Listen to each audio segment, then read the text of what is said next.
Pagdinig sa kaso ng isang minaltratong kasambahay, gumulong na sa Committee on Justice and Human Rights sa Senado. Supina para sa mga dating amo na kasambahay, ipinahahanda na. Ang detalye sa report ni Paul Hernandez ng GMA Regional TV, Balitang Southern Tagalog. Gumulong na ang pagdinig sa kaso ng kasambahay na si LV Vergara sa Committee on Justice and Human Rights sa Senado kahapon. Si LV ang umano'y minaltrato ng kanyang mga amo sa Occidental Mindoro na kalaunay nasagip sa Batangas City noong June 28. Sa nasabing pagdinig, muling ikinuwento ni Nanay LV ang kanyang sinapit sa kamay ng kanyang mga amo na nagresulta ng kanyang pagkabulag at pagkabungi.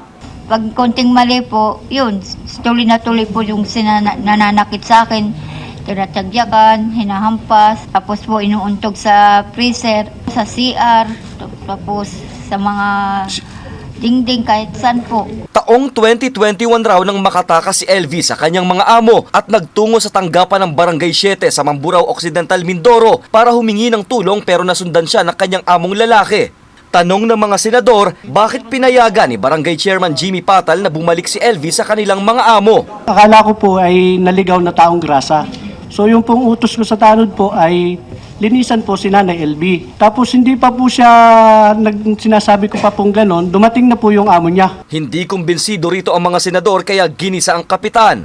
Nasa matinong pag-iisip ka kung tama ka, patas ka, the first thing you should have done is pa-check siya sa doktor, tawagan mo si HR, tawagan mo PNP, sabihin na meron dito mukhang kawawa na kasambahay. Ang ginawa mo, sinurrender mo siya uli sa amo, napakawalang hiya mo. Pinahaharap din dapat ang mga dating amo ni LV na sina Jerry at Franz Ruiz pero nagpadala raw sila ng text message na hindi sila makakadalo dahil sa iniindang medical condition. Inihahanda na ng komite ang sabina para humarap sa pagdinig sa susunod na linggo ang pamilya Ruiz. Nakatakda naman ngayong araw ang pagdinig sa kasong inihain ni LV sa piskal sa Batangas City laban sa kanyang mga amo. Sinisika pa ng GMA Regional TV, Balitang Southern Tagalog na makuha ang panig ng mag-asawang Ruiz pero hindi sumasagot ang mga ito sa aming mga text at tawag.